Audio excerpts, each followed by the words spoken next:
Well, hello, everybody. I want to welcome you to what, and I'm not unbiased, I think is an absolutely fantastic panel of experienced scientists and executives, which I think is a rare combination when you can find both of those in a single person, let alone three people that have accomplished, what these individuals have, and we'll give them a chance to introduce themselves in a moment. Um, the reason why you're all joining us is to hear from them. And just as a quick reminder, this is a panel discussion that's being sponsored by Endpoints and Orientation Marketing. I'm Kurt Nielsen. I'm with Expert Insights, and I'm here to help you get the most out of what these three experts and executives have to say about um, innovating to bridge the chasm between discovery and development. What are ultimately their insights from their perspective, right? They're your partners. These are C-suite executives, and we're looking to have them share their insights for how we can do things in a much better way and ultimately make more patients' lives better. Um, so with that, we'll do three kind of speed round questions just to kind of get everybody in the spirit here, and then we'll give everybody on the panel a chance to introduce themselves. So um, uh, first quick question here is for the panel is what's trending today in your various areas of focus, knowing that they're all different and why. And we'll kick off with Subas, then we'll go to Jesse and Dan. So Great. Thank you very much, Kurt. It's glad to be here today. Obviously, for the area that I'm involved in, which is small molecule drug discovery area, there's a lot of new modalities that is coming around: peptides, ADCs, XDCs, PDCs. So those are different modalities, but also different ways of working together. So a lot of collaborative approach, I think, a lot of outsourcing. So that's why we are here. Because this is where you can do most cost-effective work, and I know there are a lot of virtual companies nowadays, so that's a change.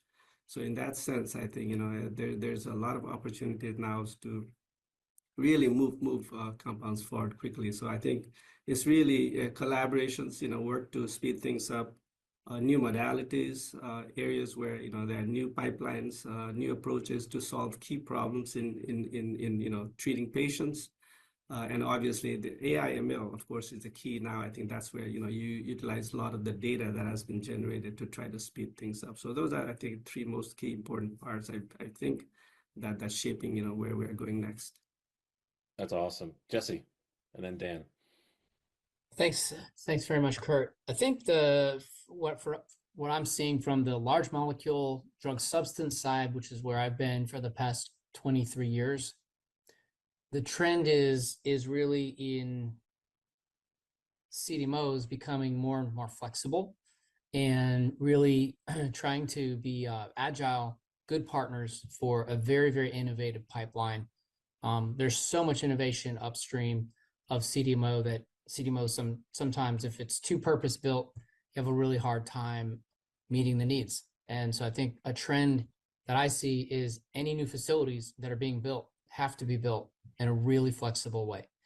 And flexibility comes from risk-based assessments, really understanding hazard flow, people flow, material flow. What does the next 20 years look like in terms of the modalities that are going to be coming through that facility? In that regard, I think CDMOs are recognizing they're a really important part of the supply chain, but they're also part of the problem. And you have to have a lot of flexibility in your operation so that you can help these sponsors get their drug into the clinic. Fantastic. Dan. Yeah, I think that's really a good point on the flexibility. I would say that our clients, number one, when we interview our clients and ask, what do you like about us? What do you hate about us? One of the number one things they always point out is flexibility, right? And whether it's in discovery, support, or all the way into late phase. I think it's interesting, we've been seeing this for a while, but I really think that the common theme we see is just overall complexity. Complexity of the molecules, complexity of the targets, complexity of finding appropriate patient populations for rare or small patient population disease targets, complexity in manufacturing.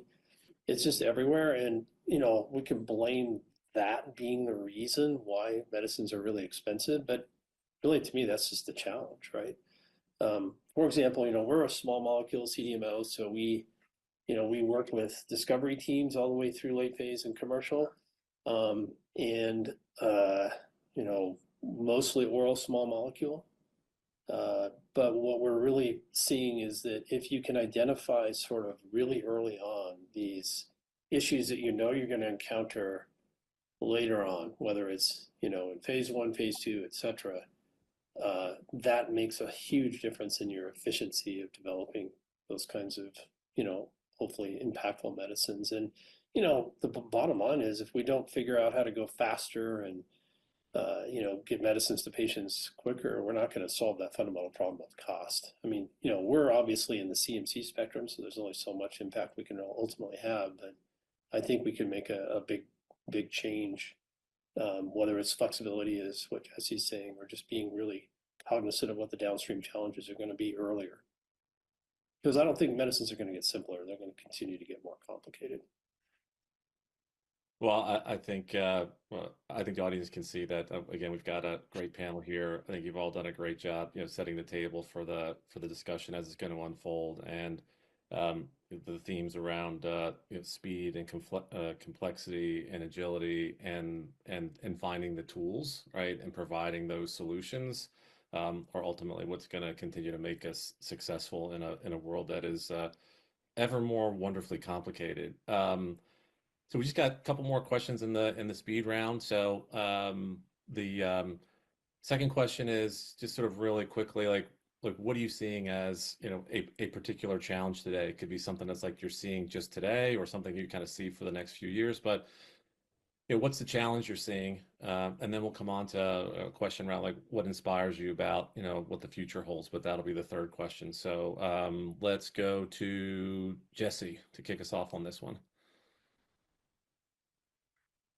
Well, I think a good challenge to kind of solve for in my area, it's really leveraging the power of AI that's there. The potential is there to be really useful for manufacturers.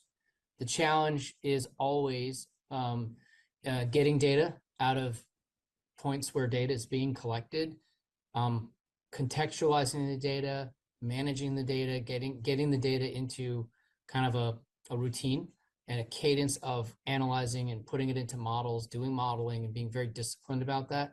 I think that comes down to organizational solutions in your group, organizing your group, and so that make sure your data science has a lot of organizational influence, creating budgets for that. But I think the challenge is, it's always, how do you turn that data into science and make better decisions, get better insight, and really sort of reveal the promise of AI and automation and autonomous systems.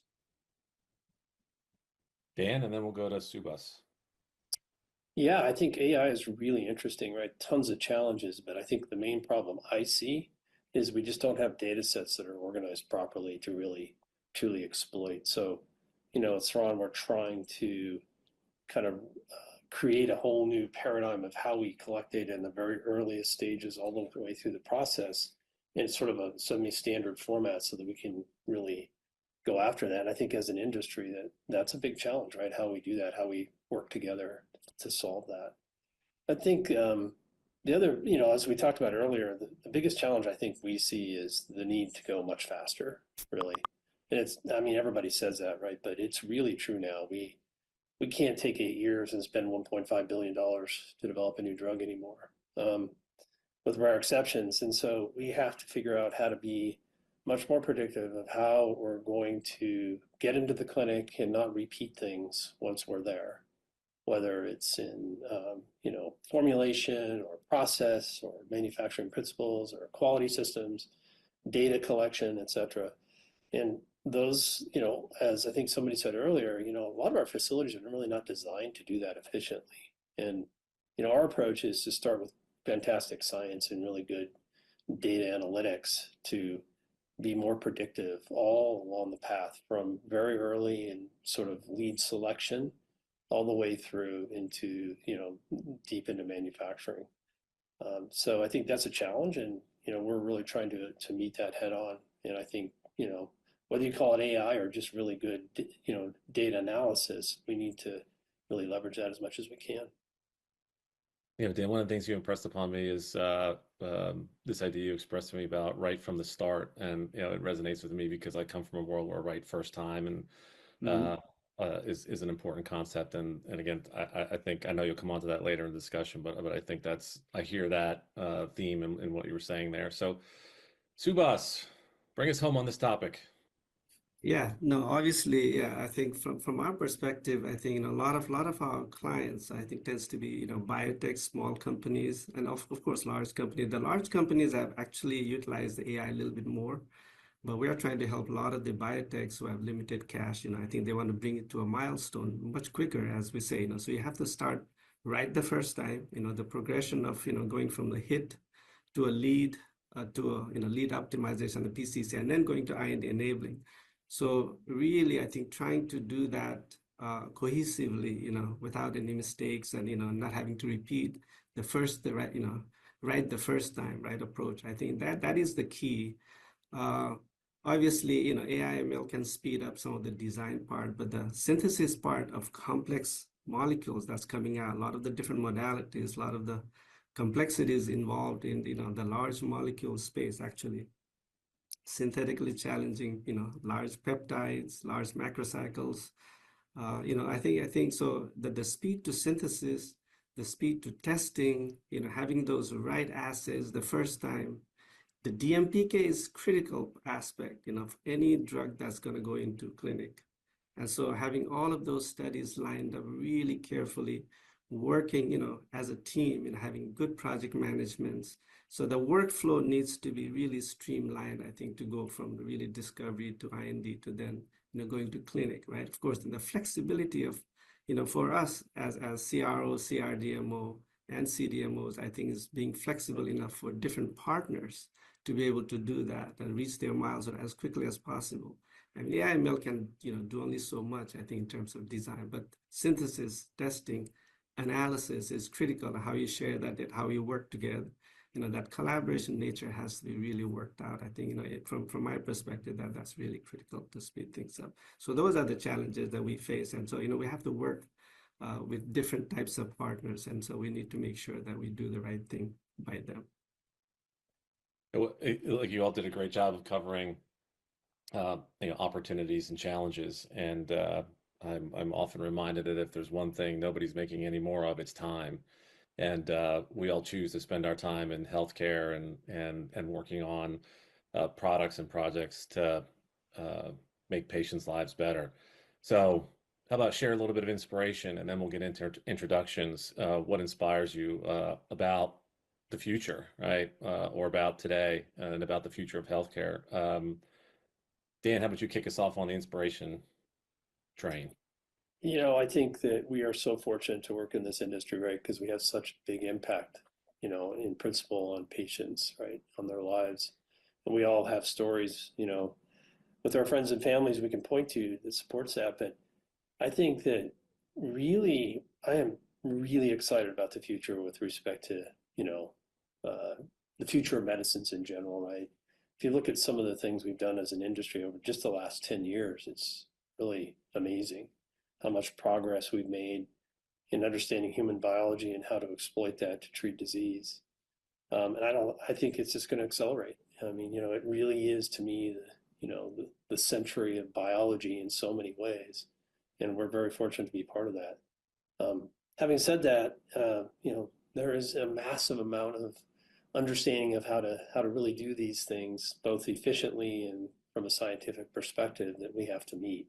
And to me, that's exciting, both, but also daunting simultaneously. And a lot of what both Jesse and Subas have talked about is the way we have to do this is we have to be really cognizant that these are exceptionally difficult problems, not just in the science of drug discovery and development, but also all through the whole development process. And we don't really have systems today that work all that well. And the facilities we have are really not appropriate for a lot of these new modalities as well. So that to me, that's really inspirational in the fact that I think we have this great opportunity to really make a big difference right now.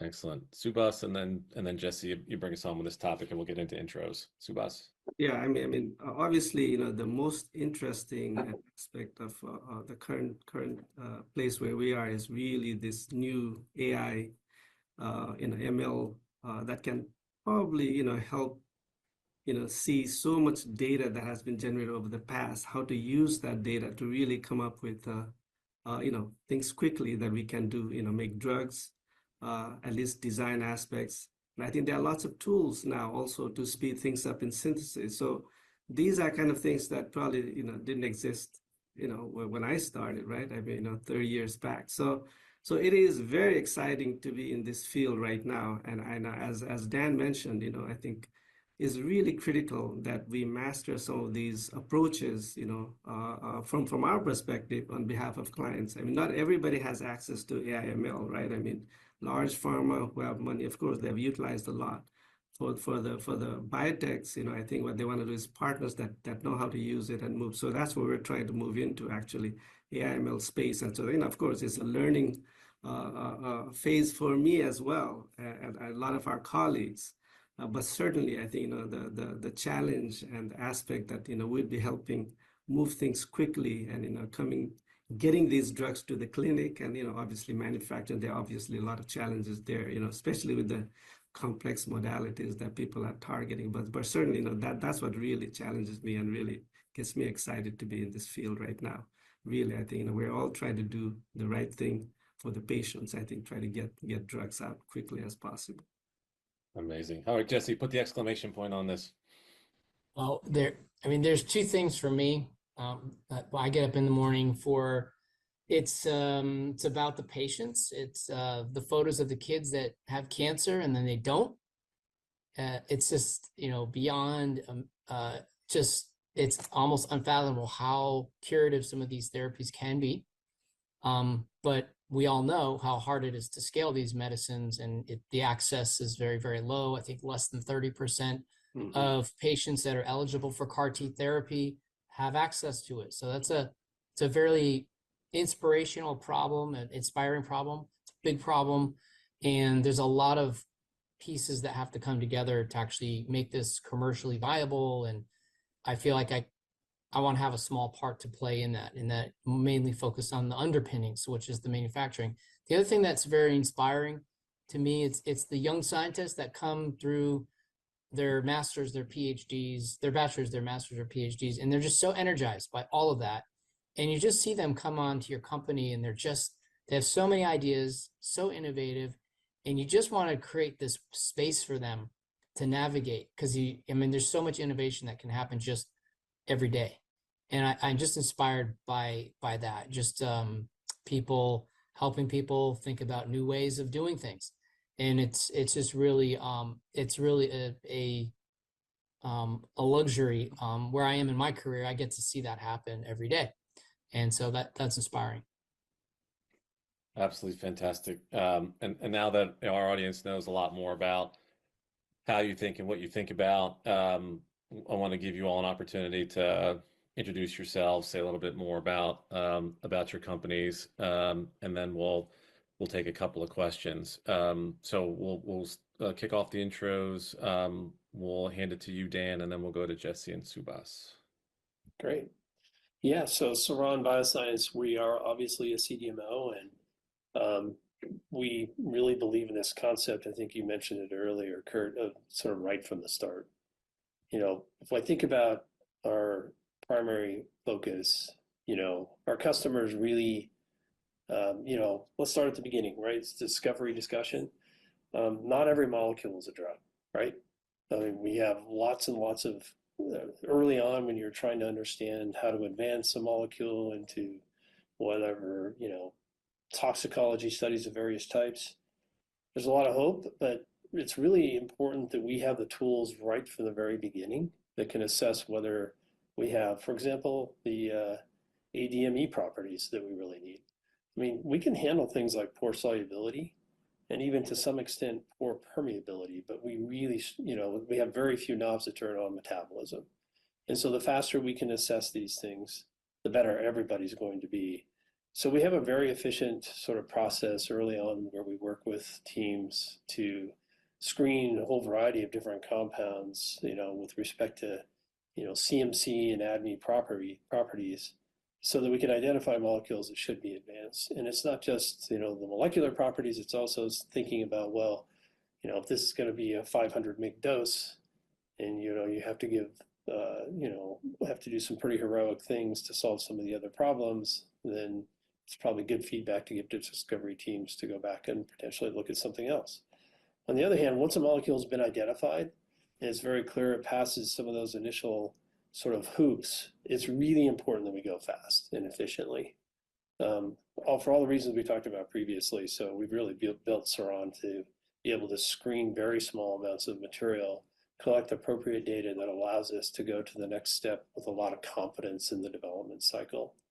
So we do that with really good science and data analytics, but we also have really identified that a certain type of tool set is really required to solve all these problems. So we've invested heavily in things like solubility enhancement, permeability enhancement, understanding stability from the very beginning, having equipment, for example, that's harmonized. So whether it's preclinical assessment all the way into late phase, we like to use the same modalities, same type of processing equipment, et cetera, so that you can go very, very quickly. You can scale very, very efficiently.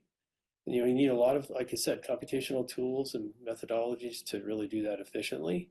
And so we've invested heavily both in people primarily, right? People are the core of every great company, and there's no exception for us. And so we have people who are really good at doing everything from thermodynamic calculations to assess whether something's going to work in various types of aqueous environments, all the way into process engineering downstream. And that comprehensive approach, I think, is really, really helpful.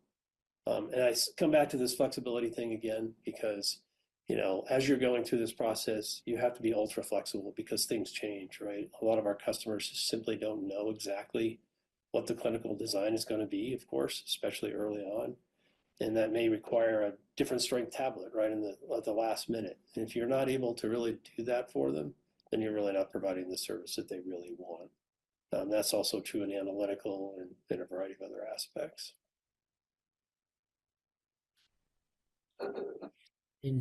My name is Jesse McCool, and the CSO right now at BioNova Scientific. My background is about 23 years now in biologics CDMO. I've worked at Lonza, Site Advanced Biologics, Wheeler Bio, was a founder, and now BioNova Scientific. My background is a PhD scientist. That's my training. Did a postdoc at Dartmouth, undergrad, UMass Amherst, go Minutemen, and moved to Oklahoma City after a series of startup companies in the Northeast, and then Lonza, long stint at Lonza.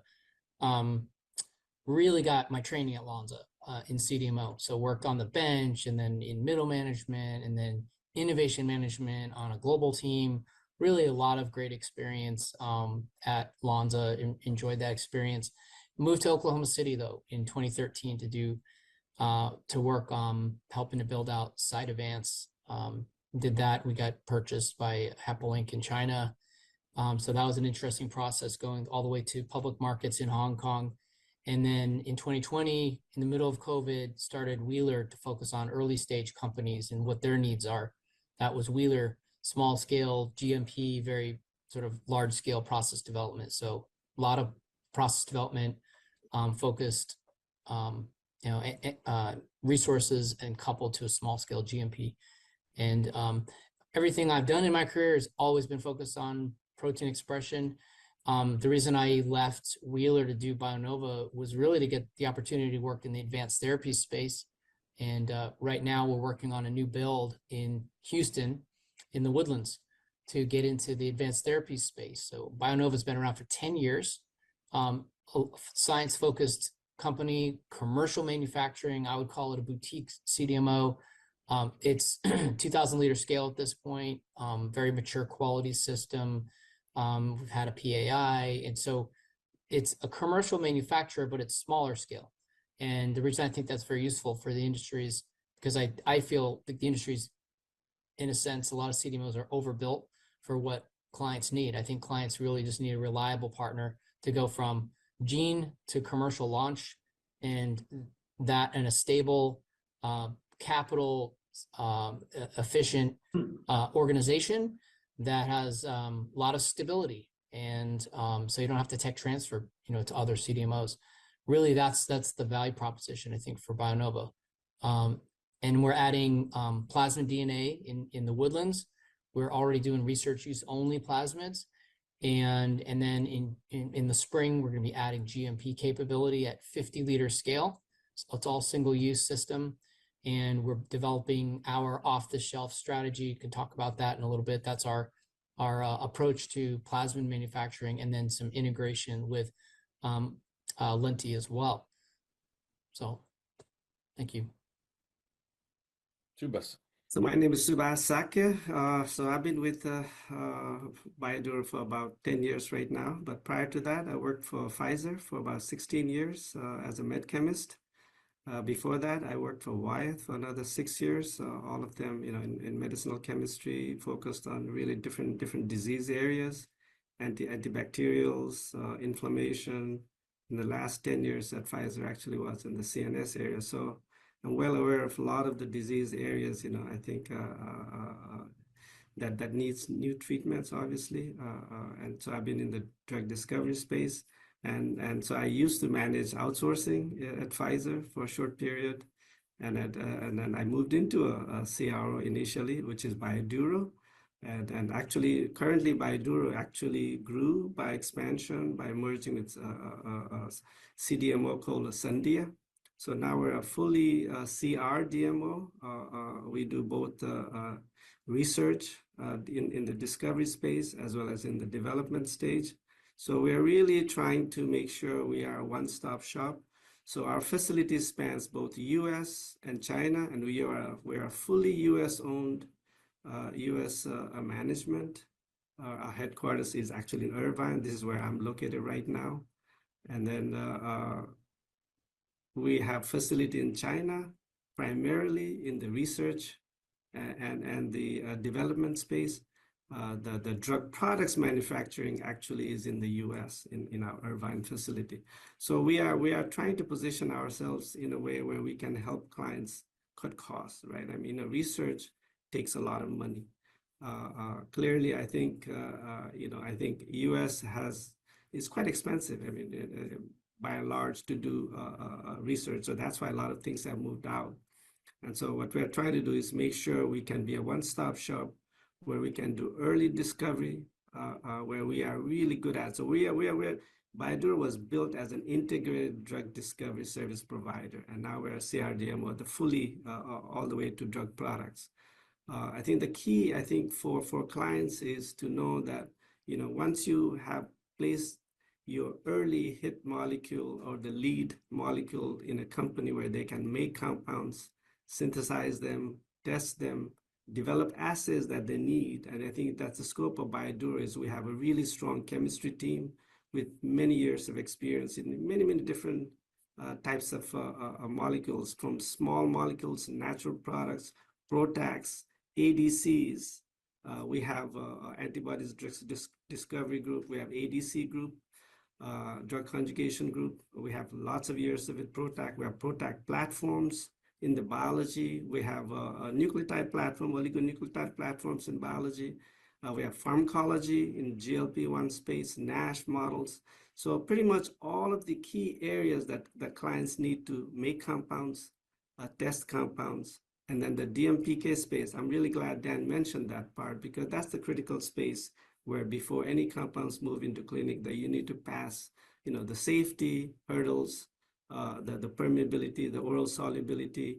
We have something called solution engine, where we actually test solubility very early for things solubility limited, PK. We have you don't need too much material, because normally it's too late to wait until the end. By the time you figure out, oh, you have a PCC, but then you have a really problem with the solubility. But if you can do that early, and those are all done computationally initially, and then we screen them solution, test them in PK, and then of course manufacture them, moves really into clinic very fast. So the speed to delivery, I think critical, and that phase, of course, is a DMPK. But what's interesting right now is trying to utilize in silico modeling nowadays are becoming very important for safety analysis. There are a lot of models right now we are profiling, and we are actually collaborating with some companies that can test structure-wise to see if they can be safe, so you don't have the liability associated when you go into clinic. So those are really important part, and that's the breadth of integrated program that we can provide, from going from early leads, hits, all the way to PCCs, and then transferring them to our internal IND-enabling studies. We have our regulatory group who can help FDA filing, the DMPK team, the process group, and then of course ultimately the drug substance, and then the drug products group. So it's really that one-stop shop, trying to make sure things move really rapidly. We have a really strong project team that will manage all of the logistics. So that's where I think we're really focused, and this is really where the strength of BioDuro lies. And so I'm hoping that people realize this is a really great approach to really move things fast. So I trust that the audience can now maybe share my enthusiasm when you all agreed to be on the panel. I think in the first, let's say, 2/3 of the conversation, we've covered some amazing topics. I think there's been some really incredible insights and wisdom. So we've got a few more questions that we want to cover in the remaining time. So I'm going to do a little bit of combining here.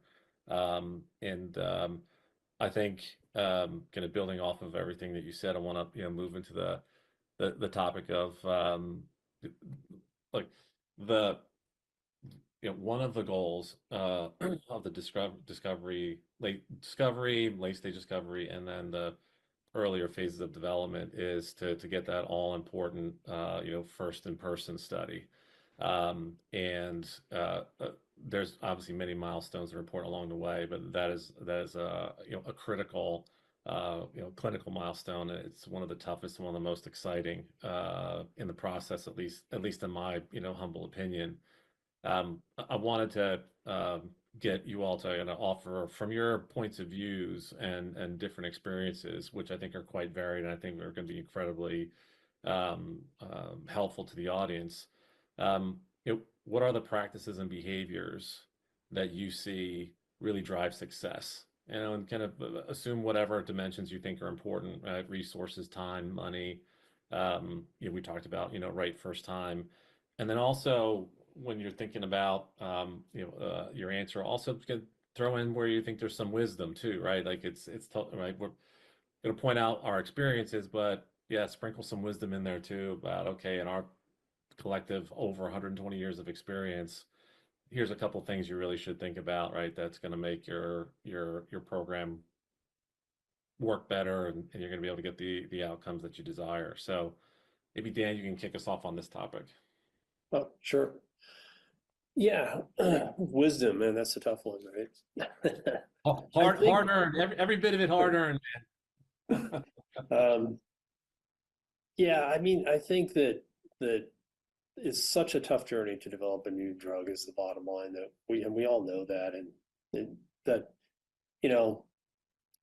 what we've really tried to do, I think, from at Saran and other places as well, is you really have to start with a clear understanding of where you're going, and sometimes you just don't know exactly the precise patient population that you're going to actually truly drug at the end. You just don't know, right?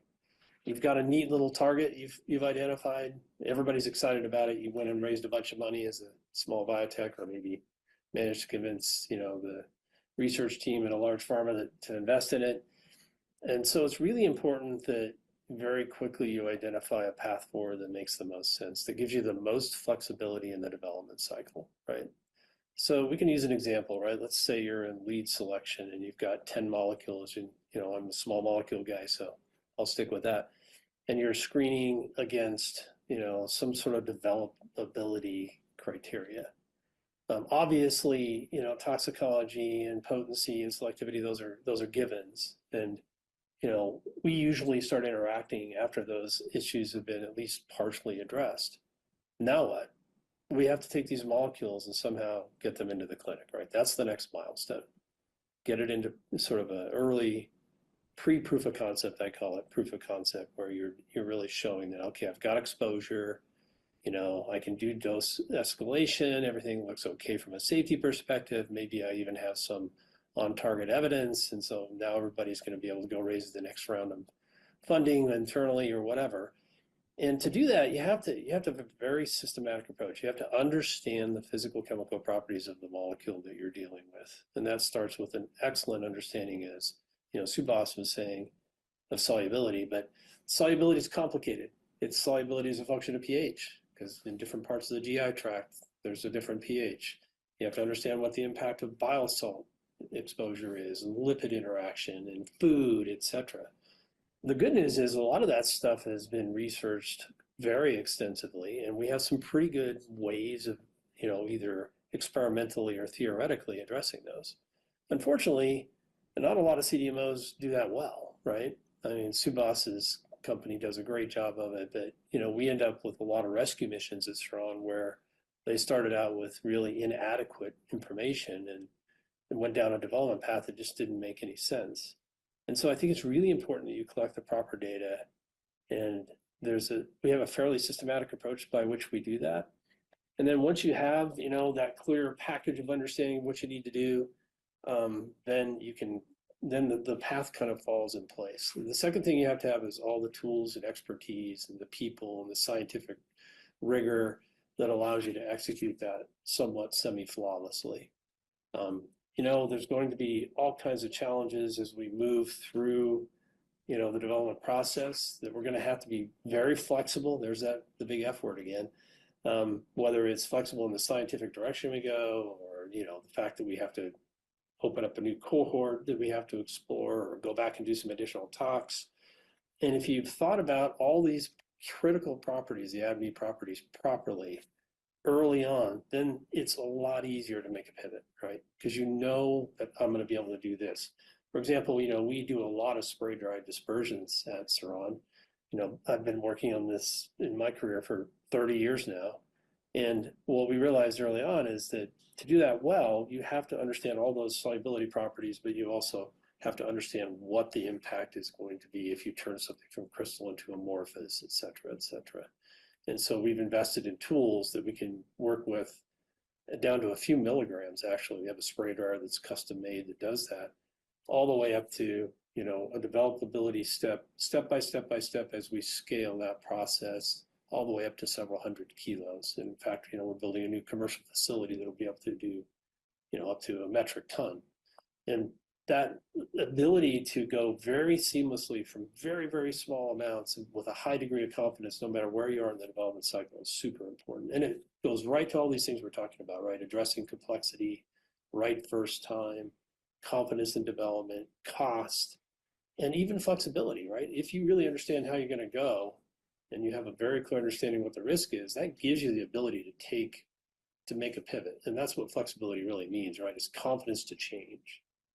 And so I think if there's any wisdom, it's that you got to start with the right partner at the very beginning. That partner should be scientifically rigorous in what they do, and you should have a very clear understanding of what the path is.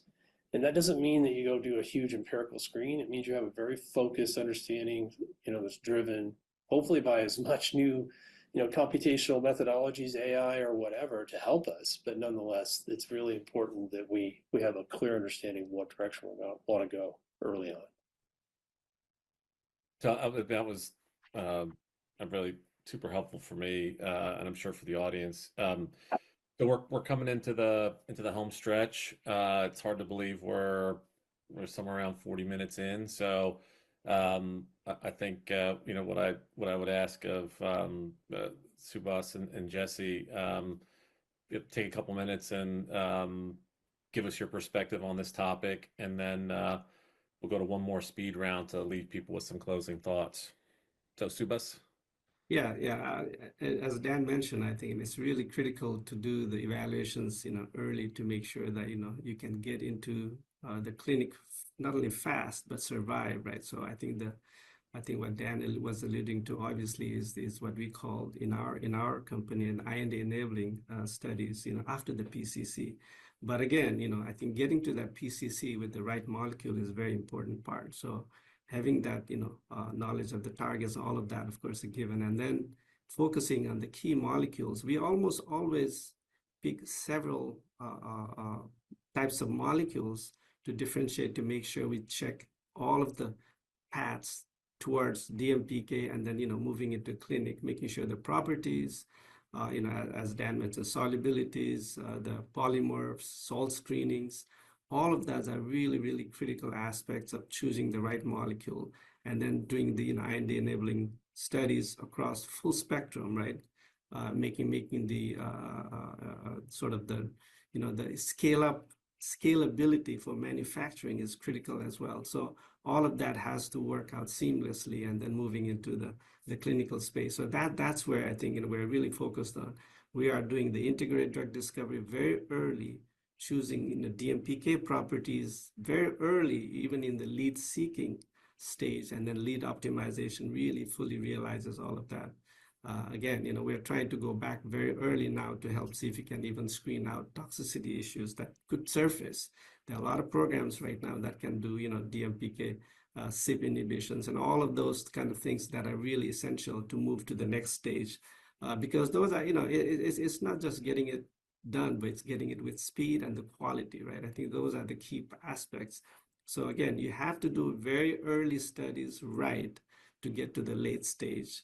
And so that IND enabling study becomes really critical after the PCC. And this is where I think you really need to find the right team to make sure you mobilize, get in. We have about 80 IND filings that we have done actually for clients in the past. Almost every year we do quite a lot. So the time that we're getting better and better at doing these kind of things and making sure you understand fully what it takes to get to the next step. So again, choosing the right partner, understanding your molecules, understanding what is it that you need to, target in terms of the patient population that you're going after, and of course, then doing it so that really working collaboratively with the partners that you work with, I think is really critical.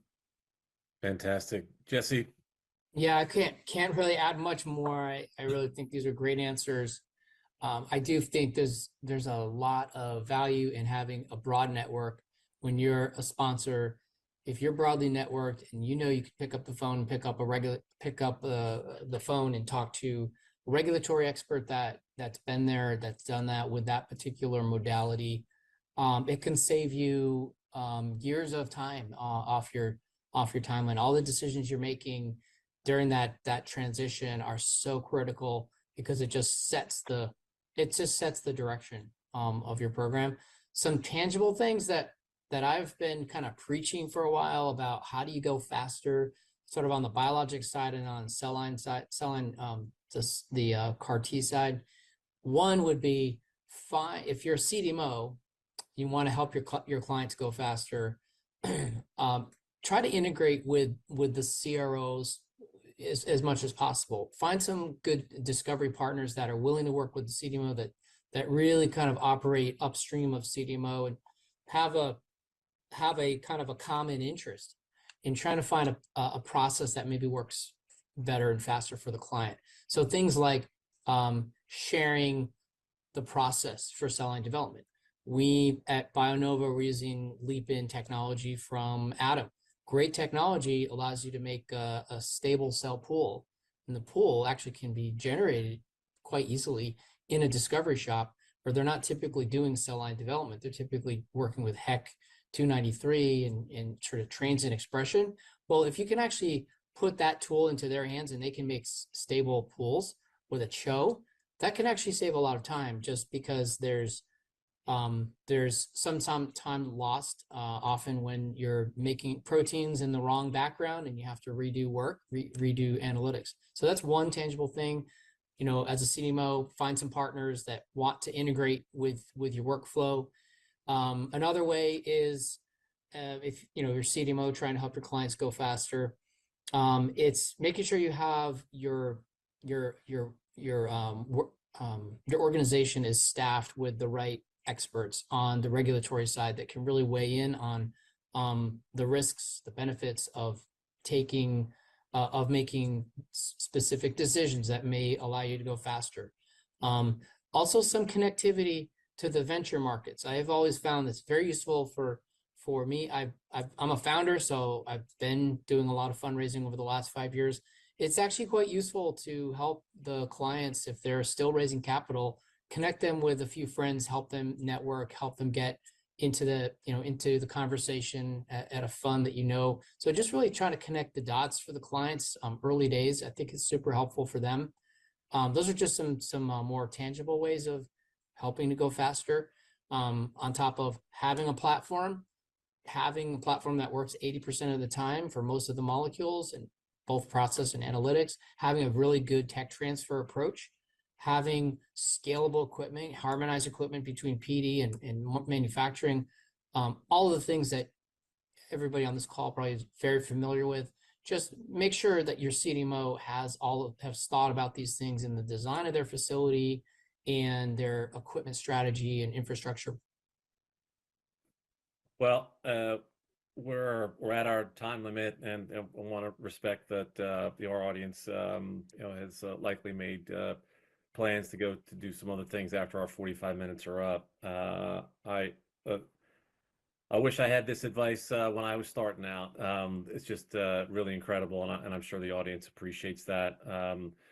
Subas, Jesse, and Dan, I want to thank you very much for your time today. And we spent, enough time preparing for this so that it would be meaningful for the audience. And I really want to thank you for your time and the great work that you have done and will continue to do, on behalf of patients. I want to, again, thank our sponsors, Endpoints and Orientation Marketing. And for those of you who I'm sure have a lot more questions and answers after many of them got answered today from this panel, please feel free to reach out to these folks. I'm sure they'd be glad to help in a lot of different ways. I'm Kurt Nielsen, and I'm with Expert Insights. And thank you for your time and attention, everybody. Thanks again to the panel. Thank you very much. Appreciate it. Thanks so much for joining us for Drug Discovery Day, and thanks again to our sponsor, Orientation Marketing. You can continue to follow Endpoint's coverage of these topics at our website and by subscribing to our newsletters. And we hope to see you again later this month at Endpoint's Catalysts, a new signature event hosted by senior science correspondent Ryan Cross that will dig deep on the basic science and lab work that could shape the biopharma breakthroughs of the future.